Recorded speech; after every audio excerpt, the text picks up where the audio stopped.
एक बुजुर्ग महिला एस्केलेटर पर है, हाथ में लाल डिब्बा। दूसरी ओर एक नवविवाहित जोड़ा कार से निकलकर लिफ्ट की तरफ बढ़ता है।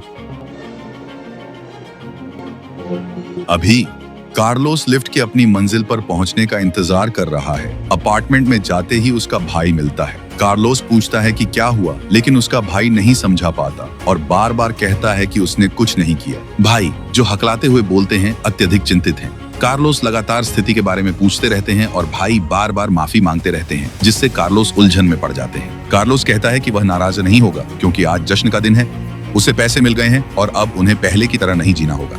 लेकिन उसका भाई ओलिवर ध्यान नहीं दे पा रहा था। कार्लोस बताता है कि उनकी मां ने पैसे उधार दिए हैं।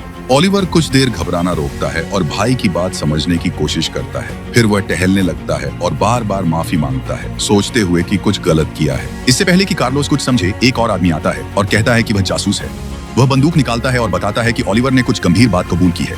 कार्लोस हस्तक्षेप करने की कोशिश करता है, ये समझाते हुए कि ओलिवर ने जो भी कहा है वे सब साफ कर सकते हैं, लेकिन जासूस उन्हें स्टेशन ले जाना चाहता है। ओलिवर समझाता है कि जासूस ने उनकी मां को मारने की धमकी दी थी। जासूस ओलिवर को अनदेखा करते हुए कार्लोस से कहता है कि उसके पास गवाह और वीडियो सबूत है। इस पर ओलिवर उस पर हमला करने के लिए झपटता है। कार्लोस रोकने का प्रयास करता है, लेकिन पकड़े जाने के भय से भाई जासूस पर हमला कर अपार्टमेंट से निकल जाते हैं। कार्लोस तुरंत बैग उठाता है और वे सीढ़ियों से नीचे की ओर भागते हैं, लेकिन उनकी दौड़ ज्यादा देर नहीं टिकती। कार्लोस के पैर में गोली लगती है, जिससे वे रुक जाते हैं। जासूस अपने हथियार को हैरानी से देखता है, जैसे समझ नहीं पा रहा कि चीजें कैसे बढ़ी। फिर वह उसे गिरा देता है। अचानक दूर से विस्फोट की आवाज इमारत में गूंजती है। फिर कार्लोस की चीख सुनाई देती है। यह आवाज जासूस को उसकी तंद्रा से बाहर खींचती है। वह जल्दी से बंदूक उठाता है और भाइयों को आगे बढ़ने को कहता है।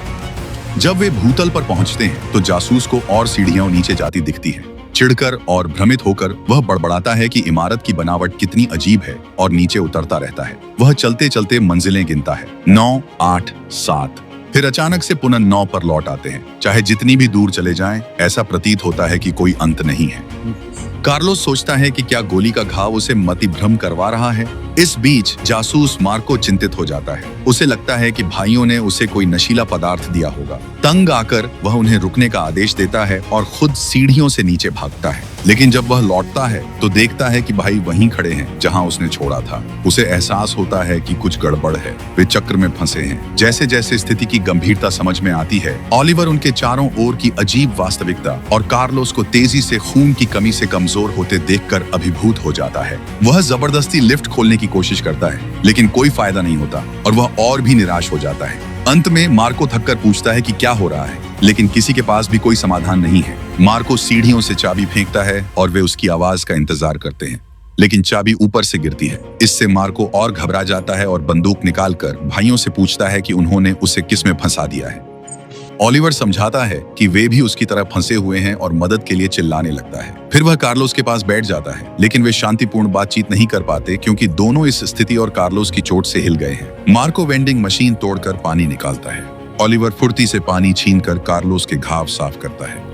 आखिरकार मार्को कार्लोस की मदद करता है। वह ओलिवर के साथ मिलकर कार्लोस के घाव पर पट्टी बांधता है। बातचीत में मार्को कहता है कि उसका गोली मारने का इरादा नहीं था, जैसे किसी शक्ति ने उसे मजबूर किया, लेकिन ओलिवर उस पर विश्वास नहीं करता। कुछ समय बाद ओलिवर और मार्को बात करते हैं, जबकि कार्लोस सो रहा है। मार्को बताता है कि आज उनकी 15वीं शादी की सालगिरह है और उन्हें परिवार के साथ डिनर पर जाना था। ओलिवर गोली चलने की घटना से नाराज होकर कहता है कि अगर उसके भाई को कुछ हुआ तो वह उसके परिवार को मार देगा। इसके बाद ओलिवर कार्लोस के बैग से चीजें निकालता है। कार्लोस आखिरकार जागता है और ओलिवर को पुकारता है। वह कुछ उलझी बातें कहता है, फिर वह अलविदा कहने जैसा बोलने लगता है। कार्लोस के बेहोश होने के बाद ओलिवर अपने भाई को देखते हुए रोता है। इस बीच मार्को देखता है कि उसने वेंडिंग मशीन से जो खाना खाया था वह फिर से दिख रहा है और वह घबरा जाता है। अपने भाई की मौत से दुखी ओलिवर मार्को के पास दौड़ता है और उसकी बंदूक छीन लेता है। वह बदला लेने के लिए उसे मार्को की ओर तान देता है। शहर के किसी और हिस्से में रॉबर्टो नाम का एक व्यक्ति एक छोटी लड़की के साथ समय बिता रहा है। उसके साथ खेल रहा है, जबकि पास में एक लड़का अपनी गतिविधियों में व्यस्त है। कुछ समय बाद लड़का डैनियल नीचे जाकर पियानो बजाने लगता है। उसकी माँ सैंड्रा आती है और कहती है कि चलो। रॉबर्टो सैंड्रा के पीछे रसोई में जाता है। फिर वह उसके पूर्व साथी के बारे में अपनी चिंता साझा करता है। परिवार एक सड़क यात्रा पर जा रहा है। रॉबर्टो को बच्चों का उनके पिता के पास जाना पसंद नहीं है। जब वे गंतव्य पर पहुंचते हैं, सैंड्रा उसे भरोसा देती है कि सब ठीक रहेगा। परिवार आखिरकार निकल पड़ता है। कुछ घंटों बाद वे एक गैस स्टेशन पर रुकते हैं ताकि सैंड्रा बाथरूम जा सके और थोड़ा आराम कर सके। रॉबर्टो कैमिला से हल्की बातचीत में शामिल होता है, उसे प्रभावित करने की कोशिश में। सैंड्रा कैमिला को भी बाथरूम का उपयोग करने के लिए बुलाती है। कैमिला अपनी माँ के पास जाती है और थोड़ी देर बाद सैंड्रा रॉबर्टो को कैमिला को मीठा पेय देने के लिए डांटने आती है। वह उसे बताती है कि इससे बाद में उसका अस्थमा का दौरा ट्रिगर हो सकता है। सड़क पर लौटते ही घबराहट छा जाती है। कैमिला को सांस लेने में दिक्कत होती है। पेय से अस्थमा का दौरा शुरू हो जाता है। सैंड्रा गुस्से में उस व्यक्ति को देखती है और डैनियल अपनी बहन को शांत करने की कोशिश में असहाय महसूस करता है। वे जल्दी से गाड़ी रोककर उसकी मदद करने की कोशिश करते हैं। रॉबर्टो को अचानक कैमिला का इनहेलर याद आता है। वह अपनी छाती की जेब में हाथ डालता है और उसे पाता है, लेकिन जल्दी में वह गिर जाता है। गलती से वह उस पर पैर रख देता है और इनहेलर फुटपाथ पर टूटकर 2 हिस्सों में बंट जाता है। वे गाड़ी चलाते रहते हैं और कैमिला की अस्थमा की हालत बिगड़ती जाती है। फिर अचानक कहीं दूर से एक जोरदार धमाका सुनाई देता है। सोचने का समय नहीं होता, वे मदद की उम्मीद में कार मोड़ लेते हैं। इस बीच रॉबर्टो और भी भ्रमित हो जाता है। वह मानता है कि उन्होंने वही पेट्रोल पंप और सड़क संकेत कई बार पार किए हैं। जब वे फिर से स्टेशन पहुंचते हैं तो वह खाली होता है, वहां कोई नहीं होता। वे फिर से सड़क पर निकलते हैं, पूरी कोशिश करते हुए कि कैमिला शांत रहे। जल्द ही लड़के को कुछ अजीब लगता है। डैशबोर्ड पर समय 7:20 दिखा रहा है, पर सूरज अभी भी ऊंचा है। वही संकेत फिर से देखते ही रॉबर्टो सहन नहीं कर पाता। वह कार रोककर बाहर आता है। सैंड्रा और डैनियल उसे अविश्वास से देखते हैं जब वह कहता है कि वह पैदल मदद लाएगा। डर और निराशा में सैंड्रा ड्राइवर सीट पर बैठती है और कार चालू करती है। डैनियल चिंतित होकर उसे जल्दी याद दिलाता है कि उसके पास लाइसेंस नहीं है। फिर भी वह गाड़ी चलाती है। चिल्लाने, अपने ही चेहरे पर थप्पड़ मारने और हताशा भरे मंत्र के बावजूद कुछ नहीं बदलता। वही सड़क का हिस्सा बार बार दोहराता है, जैसे वे किसी टूटे हुए चक्र में फंस गए हों। डैनियल पीछे की सीट से उसे बिखरते हुए देखता है, उसे रोकने में असमर्थ, जबकि उसकी बहन उसके बगल में बेहोशी में और गहराई में जाती है। अंततः डैनियल तय करता है कि वह अब और नहीं बैठ सकता। वह दरवाजा खोलता है, अपनी बहन को बाहर निकालता है और उसे कार से दूर ले जाता है। सैंड्रा कोई प्रतिक्रिया नहीं देती। वह बस अपनी घबराहट में फंसी हुई उसी अंतहीन सड़क पर चक्कर लगाती रहती है जब तक कि वह टूट नहीं जाती। अंततः वह गैस स्टेशन पर लौटती है और जमीन पर गिरकर खुद में सिमट जाती है। सड़क के किनारे डैनियल अपनी बहन के बगल में लेटा हुआ है, जो पूरी तरह से स्थिर है। जैसे ही वह उसके पास आराम करने वाला होता है, वह सड़क के दूर एक लाल धब्बा देखता है। कोई आ रहा है। वह रॉबर्टो है। जब से अजीब घटनाएं शुरू हुई, सूरज डूबने से मना कर रहा है। समय वहीं रुक गया है जहां से यह सब शुरू हुआ था। सीढ़ियों की दीवारें अब काले स्याही के निशानों से ढकी हैं, जो इस अप्राकृतिक चक्र में फंसे हर दिन के लिए एक एक निशान है। और अब आखिरी पंक्ति पढ़ती है, घटना के 35 साल हो गए हैं। इस बीच अंतहीन सीढ़ियों में मार्को और ओलिवर अब बूढ़े हो गए हैं। ओलिवर फर्श पर बैठकर पैक नूडल खा रहा है, जबकि मार्को सीढ़ियों पर दौड़ रहा है।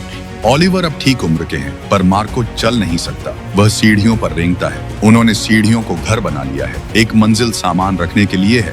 एक और स्तर पर प्लास्टिक की पानी की बोतलों से बना एक अस्थायी शावर है। मार्को वहां जाकर नहाता है। ओलिवर और मार्को ने अलगाव से निपटने के अपने तरीके खोजे हैं। ओलिवर दिन भर सीढ़ियों पर दौड़ते हैं, उन्हें ट्रेडमिल की तरह इस्तेमाल कर शरीर को सक्रिय रखते हैं, जबकि मार्को अपने भीतर झांकते हैं, मन को सक्रिय रखते हुए विचारों, सिद्धांतों और यादों में उलझे रहते हैं, तर्क जोड़ने की कोशिश करते हुए। सौभाग्य से उनके लिए जो लूप उन्हें फंसाता है, वही उनकी आपूर्ति भी प्रदान करता है, जो हर रीसेट के साथ फिर से भर जाती है। स्नैक्स वेंडिंग मशीन में फिर से प्रकट होते हैं और कार्लोस का बैग बार बार फिर से भर जाता है। किताबें, लाल और काले मार्कर, धागे की रीलें, नेल क्लीपर, MP3 प्लेयर और हेडसेट जैसे डुप्लीकेट आइटम से भरा हुआ। सालों ने इन दोनों के बीच के अजीब बंधन को गहरा किया है। ओलिवर अक्सर ट्रेनिंग में मार्को से बात करते हैं, ताकत की दिनचर्या में उसकी पत्नी और बच्चों के बारे में पूछते हैं। अब उसके दैनिक व्यायाम में मार्को को शारीरिक रूप से सीढ़ियों पर ऊपर नीचे ले जाना शामिल है। चूंकि मार्को ने लंबे समय पहले शहर में चलने की क्षमता खो दी थी, वही चीज सड़क पर भी हो रही है। घुमावदार राजमार्ग खस्ताहाल है। टूटे हुए शराब की बोतलों, आधे खाए हुए स्नैक्स के पैकेट और गंदी कपड़ों से ढकी कार से भरा हुआ है। रॉबर्टो अब बूढ़े हो गए हैं और शराबी हैं। वह कार से बाहर निकलते हैं, पहने हुए कपड़े जर्जर हैं। पेशाब करने के बाद वह वापस कार में जाते हैं और बिना किसी लक्ष्य के गाड़ी चलाते रहते हैं, ये जानते हुए कि कहीं भी कोई गंतव्य नहीं है। डैनियल अब एक शांत और अकेला व्यक्ति बन चुका है, ने खुले मैदान में अपनी खुद की जिंदगी बना ली है। उसने पुराने जंपसूट से आश्रय बनाया है और बचाए गए उपकरणों से रसोई बनाई है। वह कैक्टस से खाना बनाता है और उन्हें बनाए रखने वाले चक्रीय चक्र से पानी इकट्ठा करता है। खाना पकाने के बाद वह उसे पहाड़ पर ले जाता है। खूबसूरत दृश्य देखते हुए चुपचाप खाना खाता है, फिर बैग खोलकर इनहेलर निकालता है फिर वह उसे इनहेलरों के ढेर में डाल देता है। हर बार हर चक्र ने उसे एक और इनहेलर दिया है। फिर वह अपने आश्रय की ओर लौटने की यात्रा शुरू करता है, जो जमीन पर है। वह ताश निकालकर खुद को व्यस्त रखने के लिए खेलता है। रॉबर्टो गैस स्टेशन की ओर गाड़ी चलाता है। सैंड्रा कार में है, उसके नाखून बढ़े हैं और वास्तविकता से अलग है। रॉबर्टो गैस स्टेशन जाकर शराब की बोतल खरीदता है। वह सैंड्रा को बाथरूम ले जाकर फिर से कार में वापस लाता है। गाड़ी चलाते हुए रॉबर्टो को कैमिला की गुड़िया दिखती है और वह उसे उठा लेता है। फिर वह उसे सड़क किनारे रख देता है। आश्रय लौटते वक्त डैनियल को गुड़िया मिलती है। फिर वह देखता है कि रॉबर्टो पुरानी कार के पास खड़ा है, हाथ में पेय लिए। वह पास जाकर पूछता है कि क्यों बुलाया। रॉबर्टो बताता है कि उसने और सैंड्रा ने सड़क पर गुड़िया पाई। डैनियल सीधे पूछता है कि सैंड्रा कौन है। अपनी माँ की कोई याद नहीं। सैंड्रा सैंड्रा रॉबर्टो बोलना शुरू करते हैं, लेकिन उनके शब्द लड़खड़ा जाते हैं। वह कुछ महत्वपूर्ण कहना चाहते थे, लेकिन वह नहीं कह सके। वह इसे अपनी उम्र पर दोष देते हैं। उसी क्षण दूर सीढ़ियों में मार्को चुपचाप लेटे हुए और बार बार डैनियल का नाम दोहराते हुए वही शब्द बड़बड़ाते हैं। रॉबर्टो ने कहा, डैनियल, हम इतने बूढ़े हो गए हैं। और फिर उसके अंदर कुछ बदल जाता है। वह अचानक कई मंजिल ऊपर से ओलिवर को पुकारता है। ओलिवर नाराजगी में कराहता है, अपनी घड़ी के अनुसार चिल्लाते हुए कहता है कि अभी सुबह के 3 बजे हैं। फिर भी जिज्ञासा थकान पर भारी पड़ती है और वह सीढ़ियों से नीचे जाकर देखने का सोचता है। कार के पास खड़े व्यक्ति के विपरीत जिसकी यादें बिखर गई हैं, मार्को को सब याद है और यह उसे भारी कर रहा है। वह ओलिवर से कहता है कि वह इस दुनिया को छोड़ देगा जब वह सच बता देगा, लेकिन ओलिवर को वह विचार अजीब लगता है और वह फिर से सोने चला जाता है। जाने से पहले मार्को उससे कहता है कि उसे भित्ति चित्र तक ले चले। यह चित्र जो सीढ़ियों की दीवार पर फैला है, सिर्फ दिनों की गिनती नहीं करता। यह एक पवित्र स्थान बन गया है जो मार्को के जीवन के टुकड़ों से भरा है। उसकी पत्नी, बेटियों, जन्मदिन और सालगिरह के चित्र और नोट्स से भरा है। अब सामने खड़े होकर मार्को सब देख लेता है। वह समझता है कि कुछ भी असली नहीं है, न विवरण, न ही वह पहचान जिसे वह अपना मानता था। वह चिल्लाता है कि वह डैनियल है। अचानक एक मार्कर पकड़ता है और गुस्से में भित्ति चित्र के हर हिस्से को मिटाने लगता है। वह मानता है कि समय का यह चक्र कोई दुर्घटना नहीं है, यह उसी से शुरू हुआ था। कार्लोस, वह बताता है, एक आवश्यक बलिदान था, एक जीवन का आदान प्रदान, ताकि चक्र बार बार शुरू हो सके। ओलिवर उसे भ्रमित होकर देखता है, जबकि मार्को बड़बड़ाता रहता है, जो बेतुका लगता है। इस बीच कार में सैंड्रा गुजर गई। रॉबर्टो डैनियल को सड़क पर रोकता है। वे किनारे जाकर उसके लिए कब्र खोदने लगते हैं। जब रॉबर्टो खोदता है, वह सैंड्रा के बारे में बात शुरू करता है। आखिरी बार उसने 20 साल पहले बात की थी। वह जल्दी भावुक होकर दर्द में चिल्लाते हुए जमीन पर गिर पड़ता है। उसी समय मार्को भी गिर जाता है। 2 बूढ़े आदमी, रॉबर्टो और मार्को, 2 युवा पुरुषों डैनियल और ओलिवर को एक कहानी सुनाने लगे। रॉबर्टो की कहानी तब की है जब वह सिर्फ 10 साल का था। उसका नाम रॉबर्टो नहीं, रूबेन था। स्कूल यात्रा में वह और उसका दोस्त जुआन डोंगी से चूक गए। एक प्रशिक्षक ने मदद के लिए उन्हें बांस की बेड़ा पर सवारी की पेशकश की, लेकिन कुछ गलत हो गया। हादसे में प्रशिक्षक गिरा और जुआन को धक्का दे दिया। प्रशिक्षक बच गया, लेकिन जुआन को बहुत ज्यादा खून बह रहा था और 3 दिन बाद उसकी मृत्यु हो गई। रॉबर्टो और प्रशिक्षक अकेले ही बेड़े में रह गए और 35 वर्षों तक वे भूमि तक पहुंचने के बिना एक चक्र में फंसे रहे। उन्होंने बार बार उसी झील में नौकायन किया, जब तक कि एक दिन प्रशिक्षक मरने की कगार पर था और उसने रॉबर्टो को जमीन पर कैसे पहुंचना है यह बताया। उसने उसे एक और जगह के बारे में बताया जहां समय सही से नहीं चलता था, एक अनंत ट्रेन। प्रशिक्षक वहां 35 वर्षों तक रहे, एक ऐसी ट्रेन में जो कभी भी नहीं रुकती थी। मरने से पहले उन्होंने उसे सावधान किया, गश्ती ट्रक में कभी भी नहीं चढ़ना। रॉबर्टो 2 चक्रों में फंसा था, एक बेड़े पर प्रशिक्षक संग और एक डैनियल संग सड़क पर। मार्को भी अपनी तरफ से वही कहानी बता रहा है। वह डैनियल है और खुलासा करता है कि वे एक वैकल्पिक वास्तविकता में रह रहे हैं। असली मार्को और ओलिवर किसी अन्य स्थान पर रह रहे हैं जो वास्तविक है। वे इस चक्र में फंसे हैं ताकि वे शारीरिक और भावनात्मक रूप से आगे बढ़ें और असली दुनिया के लिए ऊर्जा जुटा सकें।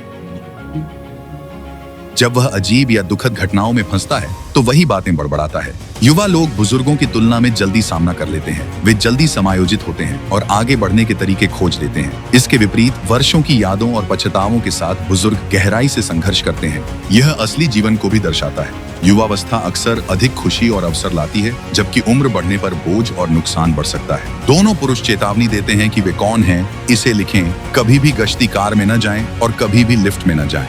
उसके बाद दोनों पुरुषों का निधन हो गया। डैनियल को रॉबर्टो के हाथ में एक लाल नोटबुक मिलती है और ओलिवर को भी वही नोटबुक मार्को के हाथ में मिलती है। ओलिवर सीढ़ियां चढ़ता है, डैनियल सड़क पर चलता है। डैनियल गश्ती कार से टकराता है, दरवाजा खोलने को बढ़ता है पर रुक जाता है।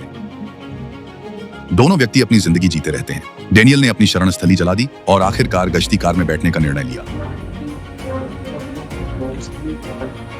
इस दौरान ओलिवर पूरी तरह से बिखर रहा है। वह दीवार पर लिखना आरंभ करता है। वह जिस पुस्तक को पढ़ता है उसके पन्ने फाड़ता है और अंततः वह अपनी जीवन लीला समाप्त करने का निर्णय लेता है और मार्को की बंदूक निकालता है, लेकिन वह ऐसा करने से रुक जाता है। फिर वह अंततः लिफ्ट की दिशा में बढ़ता है और उसमें प्रवेश करता है। अंदर उसे एक वर्दी प्राप्त होती है। उसी समय डैनियल को एक पुलिस का बैज, एक बंदूक और एक नोटबुक मिलती है। गश्ती कार के भीतर डैनियल नोटबुक उठाता है और ओलिवर तथा कार्लोस की एक तस्वीर देखता है। ओलिवर एक नोटबुक उठाता है और नवविवाहित जोड़े की तस्वीर देखता है। दोनों पुरुष साफ सुथरे हो जाते हैं और कपड़े पहन लेते हैं। डैनियल मार्को बनकर ओलिवर और कार्लोस को गिरफ्तार करने निकलता है, जबकि ओलिवर रूसी कार्ल बनकर लिफ्ट चलाता है।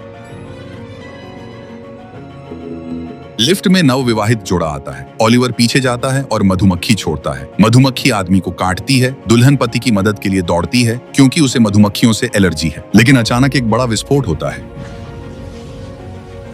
दुल्हन ओलिवर से मदद मांगती है, लेकिन वह बस खड़ा रहता है और कुछ नहीं करता। इसका मतलब है कि दूल्हा मर जाएगा और दुल्हन 35 सालों के लिए एक नए आयाम में फंस जाएगी।